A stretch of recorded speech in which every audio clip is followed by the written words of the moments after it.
So, good morning, friends. In continuation of my lecture on thermodynamics, role of thermodynamics in biochemistry.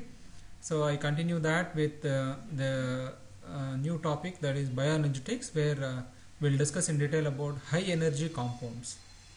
Because in the last lecture we have seen how actually our system is gaining energy from environment or through food by following certain principles. We call them as rules of thermodynamics, laws of thermodynamics. Okay, there we have seen four laws of thermodynamics laws of 1, 2, third law as well as zeroth law. Energy conservation and how randomness stabilizes the system, and why we cannot get rid of entropy in a system, and how different compartments in a thermodynamic system comes in contact with each other. When comes in contact with each other, they can go towards the equilibrium state. Okay, that is what we have seen. So let's go ahead and then see what actually are high energy compounds, means power packed compounds. Let's see that. So first, before going into the actual discussion, let's see what actually is the kind of energy requirement we'll have inside the cell. So this is a representation of a cell where we have various types of organelles will be there. Now we have nucleus where genetic materials are actually conserved, present, and then which maintain our genetic information within the nucleus. And we have rough endoplasmic reticulum where proteins are synthesized, and in smooth endoplasmic reticulum Golgi apparatus, and then mitochondria where oxidative metabolism is happening. Like that, in a single cell you can find a lot heterogeneous environment within the area. And here all these organelles are separated by membranes, means whenever a transportation has to happen between two membranes like these two, or from nucleus to outside, or otherwise from mitochondria to outside, so some kind of a non-equilibrium state is to be maintained throughout. So that's why every part of every organelle, functional part of every organelle, needs some kind of energy. So that's the reason why the energy requirement for a cell is very much complicated. It's a complicated system that requires large amount of energy for all important activities.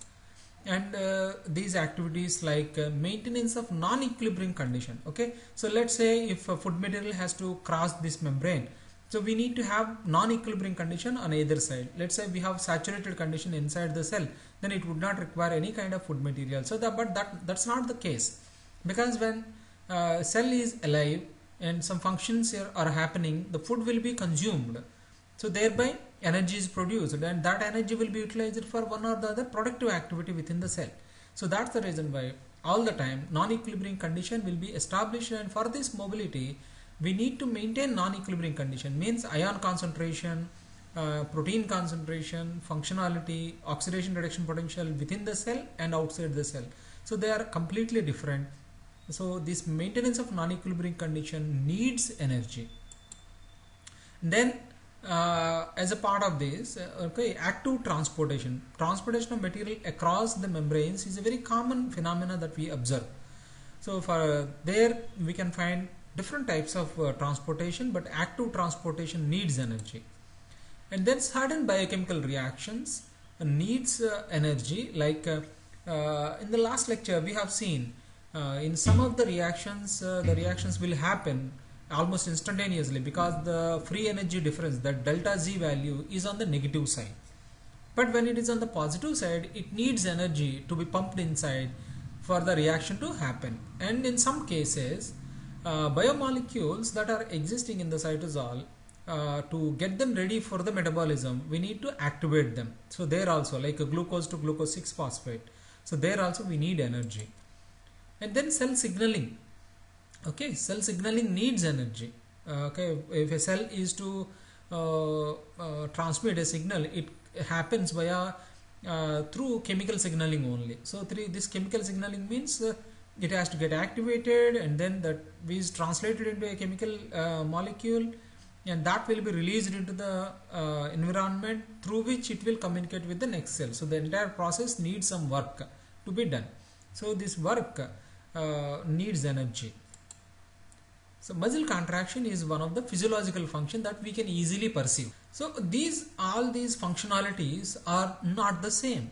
Okay, they need their own type of requirements are there as far as energy is concerned. Some of them are localized, some of them are existing throughout the body, some of them needs controlled release of energy, and the amount of energy that is needed is also qualitatively as well as quantitatively. Lot of difference is there. So how can cell power all these functions of a cell, okay, for its survival? Okay, the only possibility is some kind of energy that is dissolved inside in the cellular constituents, so that it can be transported all through the cell and it can reach every part of organelle, a cellular organelle. Okay, that type of environment only can provide us a comprehensive energy resource. Okay, can be considered as comprehensive energy resource. So what type of energy can dissolve in the solution and can move from place to place, can be accessed by all other chemicals? So chemicals are accessing energy, so that is possible only via chemical energy. Okay, so this is the way how we have a unique model of energy distribution within the cell. Let's see how energy can exist in organic compounds. Okay, so this concept we'll learn with a few examples. Let's see, this is a very well known and a very popular functional group in organic chemistry, that is a ketone or a carbonyl carbon. If you change R group, it can be considered as a ketone or an aldehyde also. If R is an alkyl group on either side, then it can be considered as ketone, and if one of the R is replaced by H, it will become an aldehyde. Okay, this we know. So one of the very reactive functional groups as far as organic chemistry is concerned. So here because carbonyl carbon is permanently polarized, so carbonyl carbon, because there is a difference in electronegativity, so this difference in electronegativity is what creates polarization of charge. Okay, so this electronegativity is actually there behind polarization of charges across this bond. So when polarization is there, we have delta minus over there and delta plus over here. So this one and this one. So this is almost like Q1 and this is Q2. So when we have Q1 and Q2 separated by a certain distance, energy will become Q1 Q2 by R square is the energy formula. Hence, if you have this much energy across this double bond, and then if you see the reactivity part, okay, because the carbonyl carbon is permanently polarized, so and carbonyl carbon is positively charged, it can attract a nucleophile which is negatively charged, so that it will initiate addition type of reaction across the double bond. Oh, this is the first step as far as addition across carbonyl carbon related reactions are concerned. Okay, this is what happens. So here we have, this is what I am telling you, this is acetaldehyde, this is acetone. Between these two, which one is more reactive?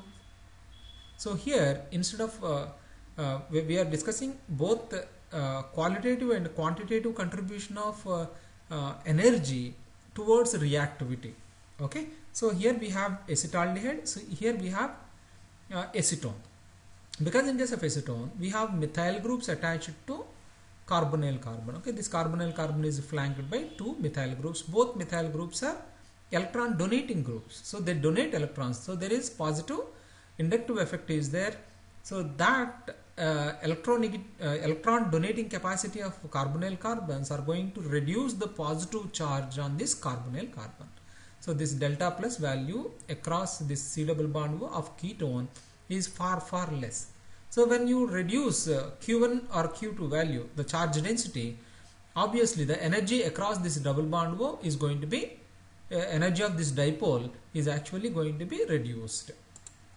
So because here we have only hydrogen which cannot donate any kind of electron density, so that's the reason why we will have pronounced positive charge across this C double bond That is how we can say aldehyde carbonyl carbon is more reactive rather than ketone carbonyl. Okay, so in this way we can have difference in reactivity of various functional groups in organic chemistry. Okay, so in this way energy across a bond can dictate readiness of a molecule towards participation in a organic reaction. Okay, because in your body, in your biological system, whatever is happening in the name of life, okay, whether you are breathing or that oxygen is assimilated in your blood, or otherwise that oxygen is utilized in electron transport chain, or the food that you are consuming, whether it is digested or whether it is metabolized so that energy is produced, every reaction is an organic chemistry reaction. Okay, organic reaction, simple. So when a reaction is happening, okay, at optimal conditions, the readiness of a functional group to participate in a reaction, okay, that is what we call it as reactivity of a functional group. So when it is optimal, then it is very easy for us to conduct a reaction. Okay, so if you see in your biological sciences, in your biochemistry, different kind of organic compounds you can see. So the compounds that we call them as high energy compounds, they contain highly reactive functional groups. Means highly reactive means very high internal energy containing compounds. Okay, so this is the way. Let's see another example. So in this way the functional groups participate. The energy built in the functional group helps in conducting a biochemical reaction. Okay, and in another way we see another reaction where this is a very simple reaction. We all know this one. So acetic acid reacts with ethanol so that you will have methanol. Acetic acid reacts with methanol so that methyl acetate is formed. It's a simple esterification reaction. Okay, so when you see this reaction, it seems as if it will happen instantaneously, but carboxylic acid is not a very good acylating agent. Okay, so that's the reason why we use in our laboratory. Let's say you might have already synthesized this one, aspirin synthesis. Okay, so where you take salicylic acid and you react it with acetic anhydride. Okay, so there we don't use acetic acid, but we add acetic anhydride, then let it happen, let the reaction go on by shaking in an iodine flask or otherwise flux for some time. Many procedures are there. Why are we not using acetic acid over there, and why acetic anhydride? Because we consider acetic anhydride as a high energy or a highly reactive chemical. Okay, so how come reactivity is coming over there? So let's understand the actual mechanism behind that one. Okay, so that helps us understand energy, okay, built-in energy. How can we pursue that one in biological molecules? Okay, so if you wanted to understand why acetic acid cannot be considered as a very good acylating agent, we need to look into the mechanism. So this is also almost similar to earlier reaction where addition across a C double bond. Why? Because in case of acid, we have a carbonyl carbon and a OH is there. Okay, this carbonyl carbon is polarized, so this carbon will be positively charged. And a nucleophile like ethanol, like OH group, that will attack the carbonyl carbon so that it gives us an intermediate like this, where oxygen, carbonyl carbon containing this oxygen will become negatively charged, and then this negative charge will come back again. So thereby OH has to leave, this has to leave, this has to stay back, OR has to stay back. Thereby OH minus is the leaving group here. OH minus is the leaving group here. So OH group, because maybe in your first year organic chemistry you might have gone through this one, nucleophilic substitution reactions, where you might have heard of you might have heard of the word good leaving groups and bad leaving groups. OH minus, is it a good leaving group or a bad leaving group? OH minus is not a very stable molecule, stable entity. So that's the reason why OH minus is a very high energy component. So that's one reason why esterification reaction is done in the presence of an acid catalyst. Okay, so then if you had already added a H plus ion to this one, that will add across this OH so that it will become OH2 plus. that will be eliminated as H2O. That will be eliminated as H2O. Okay, in this way it has to be facilitated. Carboxylic acid as such cannot be used as a acylating agent, very good acylating agent, because of this reason, because OH minus is a thermodynamically not a very stable molecule. Whereas if you had taken acidic anhydride in the presence of acetic acid, then what you will get over here?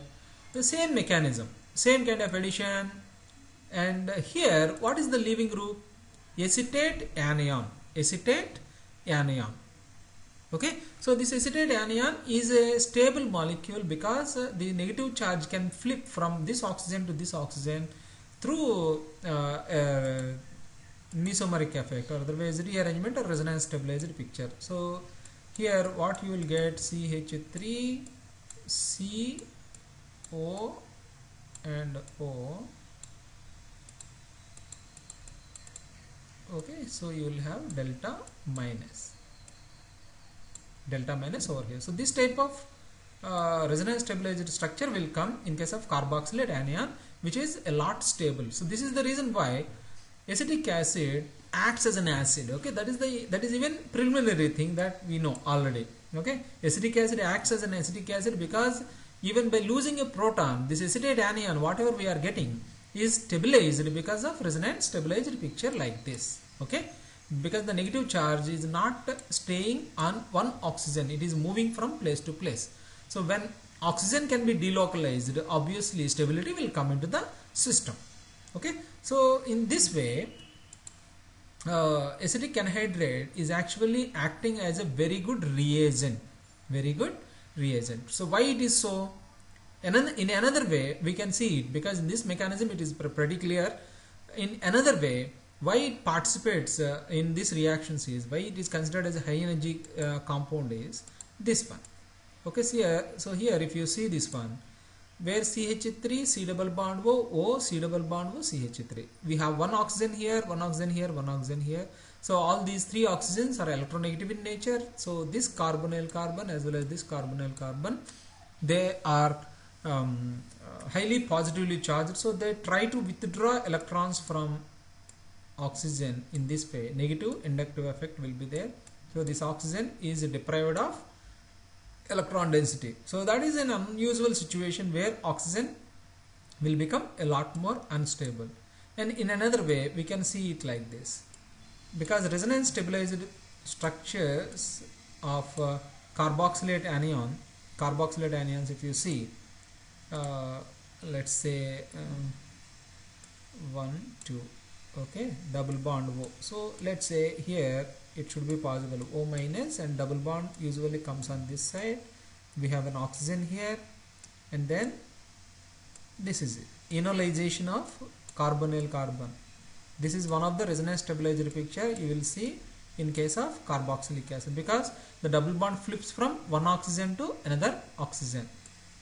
So in this case oxygen is bearing a positive charge and carbonyl carbon is positively charged, and this carbon is also positively charged. So this is a very high energy situation, okay, very high energy situation where you will find a lot of entropy in this system. Hence it tends to get dissociated, so that it gives us two acetate anions, So this entropy is built in this system, so that will be relieved.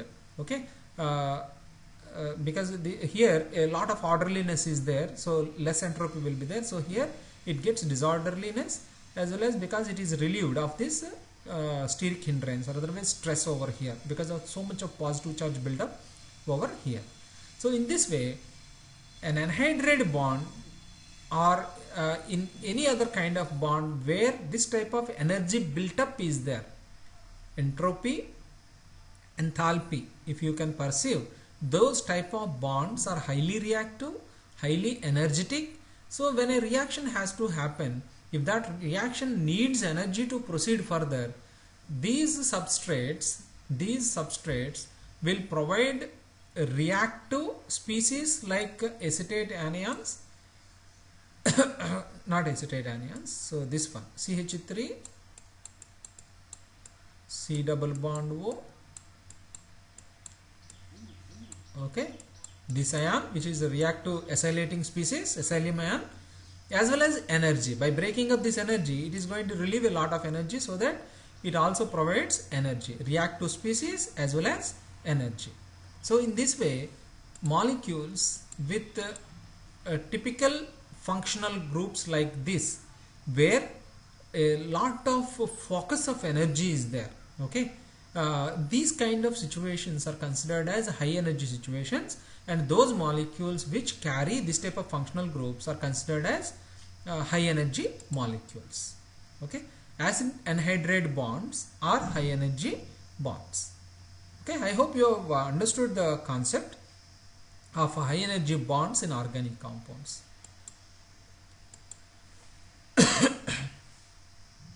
So let's see high energy compounds. Compounds containing acid anhydride bonds are similar functional groups which release energy upon hydrolysis are usually considered as high energy compounds in biochemistry. Okay, because in biochemistry you will find largely that type of compounds only. And energy rich compounds are usually biosynthesized via oxidative reactions in the following ways. One is during oxidation of substrates. Okay, so in case of glycolysis, around 2 ATPs are consumed and 4 ATPs are produced. So net you will find production of 2 ATPs via substrate phosphorylation. So in this way. The second one is oxidative phosphorylation, means electron transport chain. At the end of electron transport chain in the complex 5, ATP synthase does the job of synthesizing ATP from ADP. Okay. The third one is we have invisible energy built in coenzymes and cofactors because of various chemical bond concepts like resonance stabilization, or otherwise mesomeric effect, or otherwise the remaining steric hindrance. So all these energy, internal energy components can present us, can help us perceive high energy in several of the coenzymes and cofactors.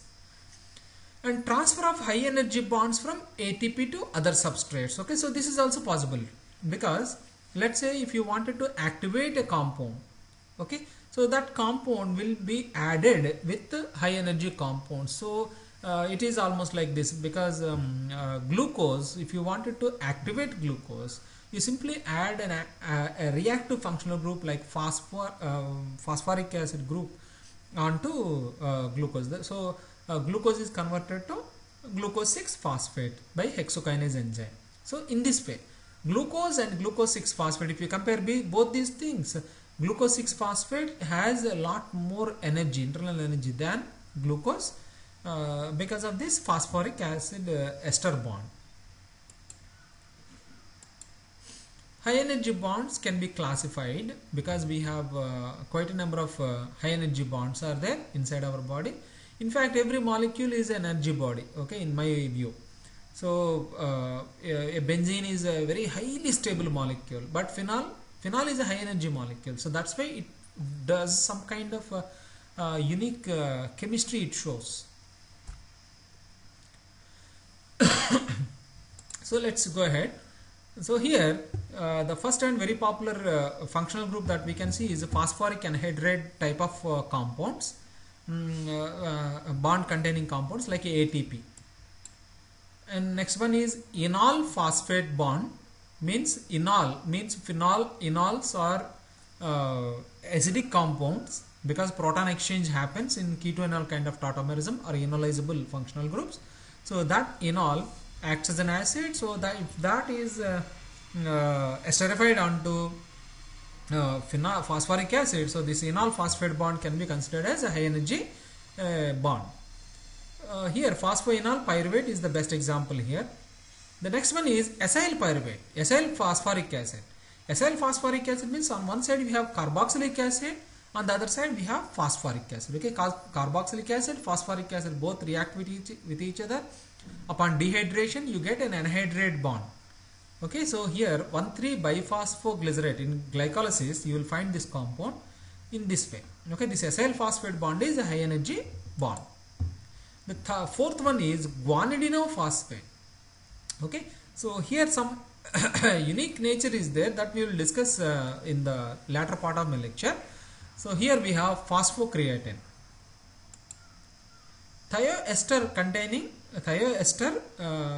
bond containing functional compounds. Here acetyl coenzyme A is the best example, where we have a thiol group, SH group of the acetyl unit reacts with carboxylic acid, acetic acid part, so that acetyl coenzyme A is biosynthesized. This thioester bond is not a very stable molecule, and that's the reason why acetyl CoA is considered as a high energy compound.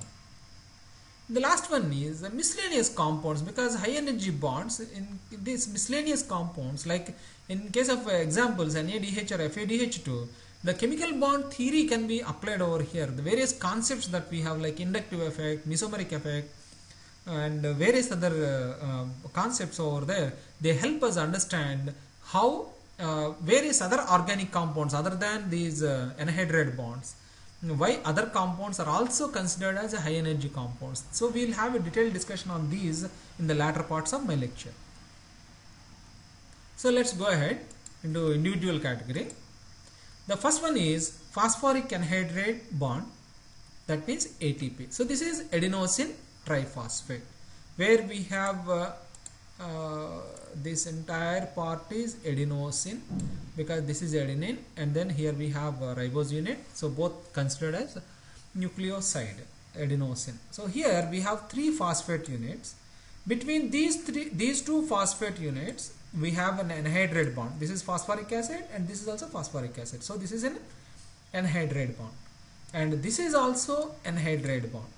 Okay, these two are anhydride bonds. What about this one? On one side you have alcohol, on the other side you have phosphoric acid. So this is a simple phosphoric acid ester. Yes, it also does have a little bit of energy, but it is not considered as a high energy compound because hydrolysis will not happen easily. But here we have the 2 phosphoric anhydride bonds are there, so they are considered as high energy bonds. 1 mole of ATP upon hydrolysis to ADP releases 30.5 kilojoules of energy. Okay, so that much energy will be there. So why phosphoric anhydride bond is a high energy bond? So let's discuss. Because in case of phosphoric acid, we have double bond O, we have OH here, and also here we have OH. Okay, so why phosphoric acid is acting as an acid? So when you lose one proton from here, what will happen? We have phosphoric acid, double bond O is there, and we have O minus, and here we have OH. Okay, so this negative charge can be delocalized like this, like in case of carboxylic acid, you have already seen this one. So this minus charge can be delocalized, so thereby you can have resonance stabilized pictures like this. Okay, so O minus and OH, this is like this. But when anhydride bond is there, we have P, O, P, double bond O, and OH is there. So this type of environment, and if a double bond has to flip between these two, it is not possible, because the way how the logic that we applied in case of acetic anhydride, where oxygen, because if the double bond flips over here, it will become a double bond, so that here you will have positive charge. Positive charge bearing oxygen, this kind of situation is a highly unstable situation. So that's the reason why anhydride bonds are always considered as high energy bonds. So ATP is a very high energy containing bond. So here we have 2 high energy bonds are there, 1, 2 bonds are there. One ATP, when it is hydrolyzed, this is what we have seen, 30.5 kilojoules, And in the second ATP, also second one is also anhydride bond, so you will get approximately 35.5 equal energy only. But when ATP releases both the phosphoric acid groups, so you get approximately 40.6 kilojoules. And when PPA is hydrolyzed to phosphoric acid, you get approximately 31.6 kilojoules of energy. Okay, so this much energy is there inside ATP. So pyrophosphate to phosphate. Okay, so substrate of choice for highly endergonic reaction. So whenever a reaction is not happening, is not possible in the biological system, and if it has to be pushed into a reactive condition, so ATP is one of the best reagent, because here 30.5 kilojoules is high enough for activating an organic compound. And highly unstable in cytosol, because its T-half value, when it is kept in water, its T-half value will be less than 30 seconds, because it will be immediately hydrolyzed. In the same way as acetic anhydride, let's say if you take acetic anhydride and if you add a little bit of water to it, it will be hydrolyzed to acetic acids. Okay, so acetic anhydride will become acetic acid by simply taking of water, and it's a highly unstable molecule. Okay, so friends, that is what is about ATP. And ATP gets degraded to ADP, ADP gets degraded to AMP. So let's have a brief outlook on the cyclic AMP, because here cyclic AMP is not a high energy compound, but it has some biological significance is there. So cyclic AMP is synthesized from ATP by adenylyl cyclase enzyme. So this is AC is adenylyl cyclase. So this is the enzyme. Okay, so when adenylyl cyclase breaks open this bond, so we have 2 phosphoric acid units over here, and the third one, this reacts with this oxygen, and then phosphoric acid ester bond is formed like this, cyclic AMP. Cyclic AMP is not a high energy compound, because here in this reaction, just now we have seen how much energy is released when ATP is degraded to AMP. When 2 phosphate units like this is degraded, approximately 40.5 kilojoules of energy is needed. So that much energy is enough for closing the ring with the help of an enzyme. Okay, so this is the way how. A cyclic AMP is not a high energy compound, but it is a cell signaling molecule. It helps for signaling inside our cell. The cyclic AMP activates one enzyme, we call it as phosphokinase A. Phosphokinase A, or in short we call it as pKa. This phosphokinase A initiates a cascade of biological events inside the cell to ultimately control calcium ion channels.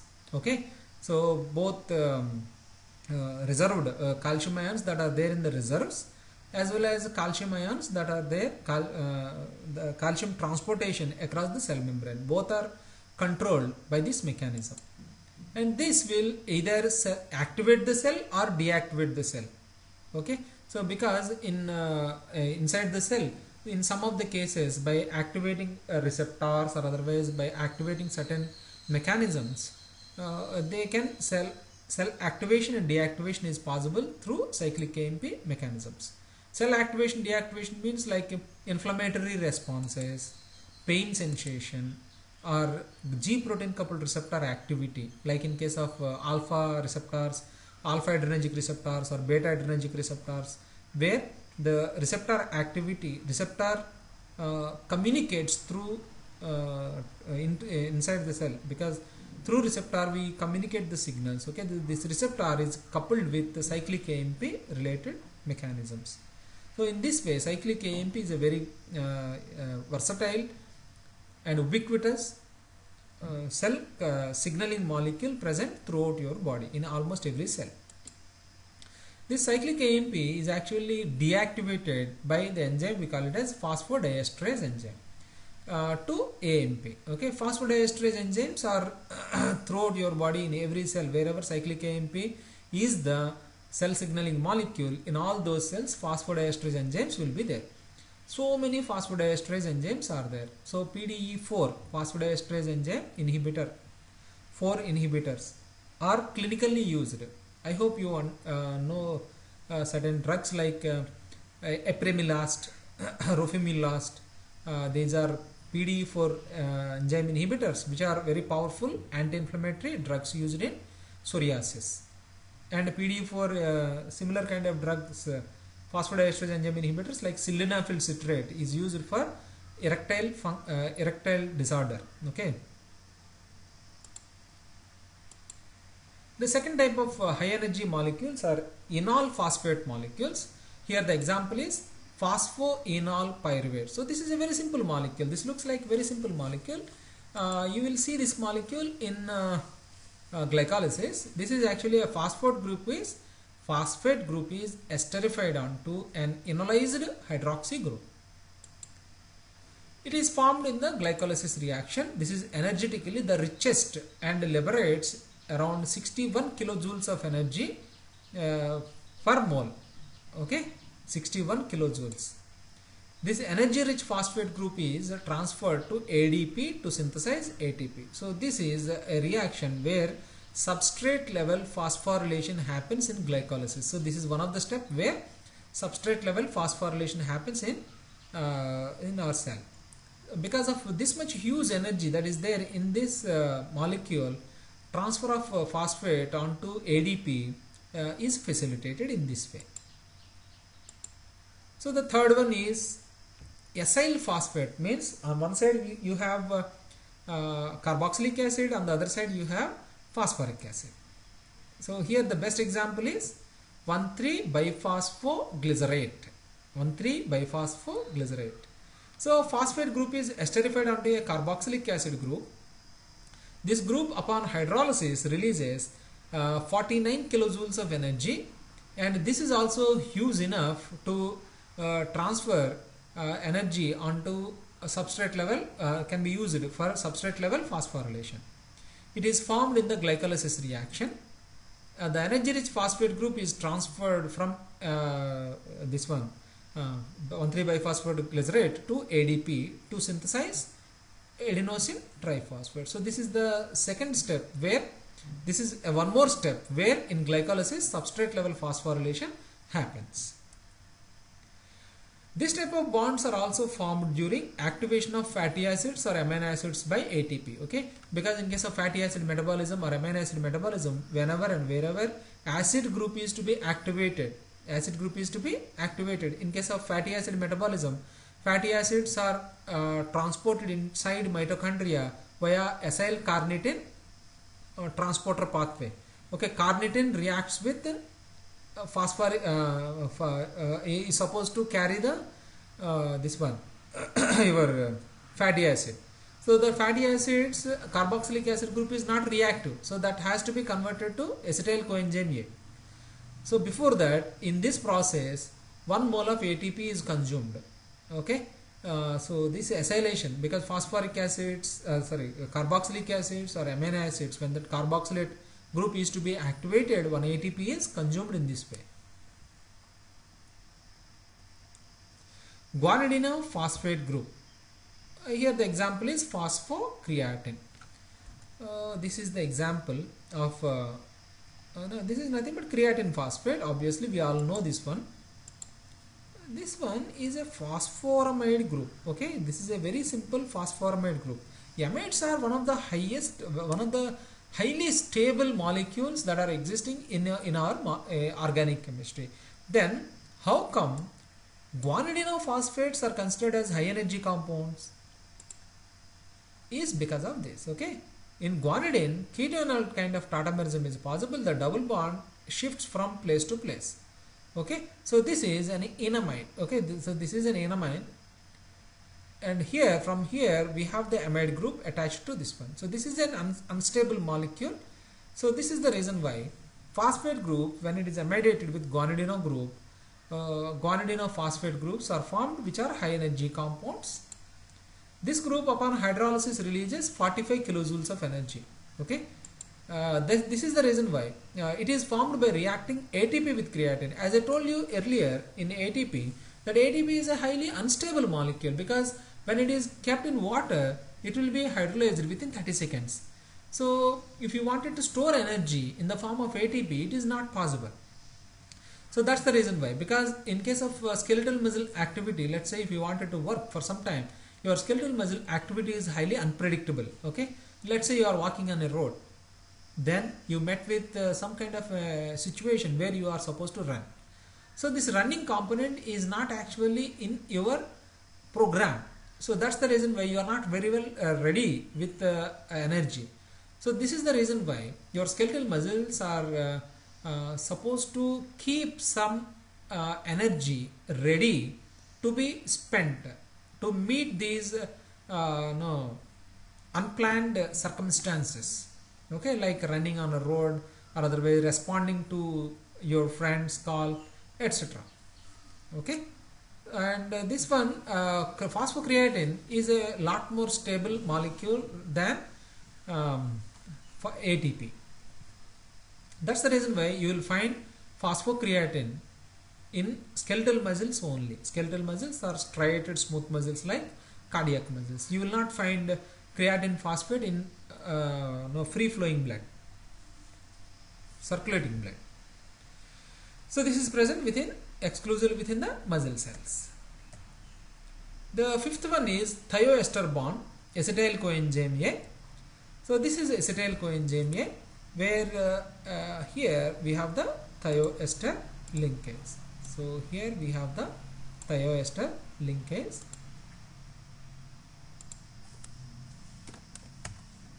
Phosphate group is esterified onto a thiol group. Thiol group, sulfur containing groups are highly stable because of their lone pairs of electrons that are available on sulfur make it highly electron rich, and the capability of sulfur to change its form or resonance stabilized structures that can that are possible with sulfur makes it a highly stable entity.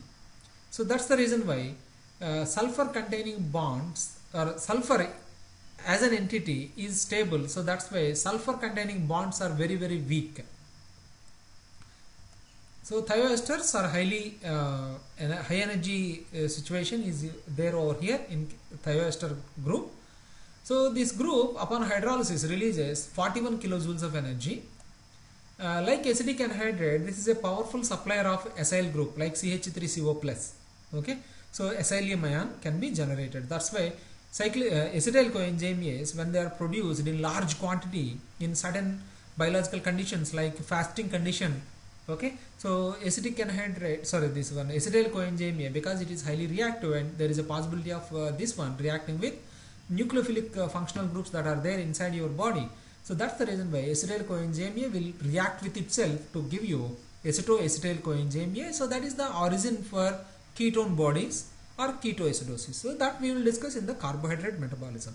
So what I mean to say is acetyl coenzyme A, like acetic anhydride, is a very good acylating agent.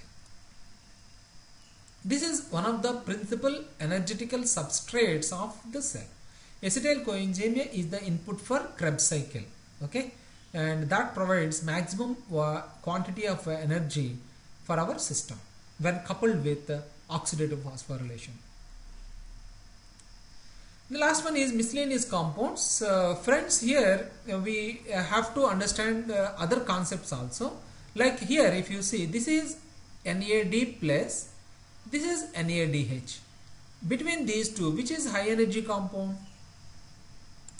So for a layman, you see, like, because here we don't have any charges are there, and everywhere the valence of every atom is accepted. So this should be a low energy compound. So this must be the high energy compound. So that is what we think. But if you closely observe, this one is a pyridyl unit where 3 double bonds are there, and when 3 double bonds are there, you will have aromaticity. Okay, so aromaticity in benzene ring gives us an energy advantage of approximately 32 kilojoules. 32 kilojoules is a huge energy. Okay, so because here if you consider these two situations, except bearing a positive charge, because nitrogen, because it is strongly nucleophilic in nature, so it can bear a positive charge absolutely no problem, because it has electron density that is available as a lone pair of electron, so it can manage that positive charge no problem. But here, because of the 3 double bonds over here, the ring is going to gain stability because of aromaticity. So that's the reason why this is considered low energy and NADH is considered high energy. So this energy can be leveraged, can be translated into some, can be transferred from this one to others by simply adding, by simply losing the protons from this one. Okay, so this type of reaction you will see in both electron transport chain as well as a substrate. This helps in performing oxidation reduction type of redox enzymes. For redox enzymes, NADH or NAD plus acts as coenzymes. Okay, they facilitate, because these are high energy molecules, because NADH is high energy molecule, that protons can be easily liberated.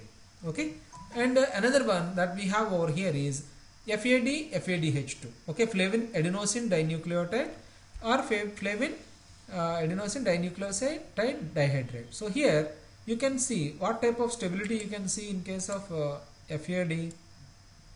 See, we have conjugated double bonds, which helps in stabilizing the system, where here we don't have the conjugated double bond. So that is what gives energy advantage between these two systems. So friends, we need to understand the principles of organic chemistry and chemical bond theory thoroughly to understand this one, electron energy distribution across various types of bonds. Whenever and wherever energy supply, energy can be redistributed throughout the molecule through extended conjugation or through resonance or through one or the other type of hyperconjugation or any of these phenomena, then those things are actually stabilizing the system. But like in case of acetic anhydride or phosphoric anhydride, when charge is focused in a small area where the charge density cannot be shared across the bonds, so those are the conditions, we consider them as high energy conditions, and those bonds as high energy bonds, and compounds which carry those bonds are considered as high energy compounds. So in summary, cell functions on chemical energy. Okay, so our cell is showing all aspects of life because of utilization of energy in the form of chemical bonds. Chemical compounds possess excess energy in the form of, in simple terms, okay, unstable organic bonds. And the few examples that we have seen from ATP to ADP or phosphoenol pyruvate to enol pyruvate, in all these we can see so much of release of so much of energy. Okay, among all these, phosphoenol pyruvate tops the list with 61 kilojoules of energy. Properties of chemical bonding like resonance, mesomerism, etc. can influence molecular entropy and stability. Okay, so this is what is the basic principle behind having high or less energy in a molecule. So friends, with this I conclude today's lecture. I hope you understood the concept of energy bond and high energy compounds, and how energy can be transferred from compound to compound. With so many examples we will see in the coming lectures. So we will continue our discussion with another lecture. In the next lecture we will discuss in detail about carbohydrate metabolism. I thank you friends for your time, and please, if you have any doubts regarding these concepts, please post it in the comment section. I thank you all for your time and see you again with my next lecture. Thank you.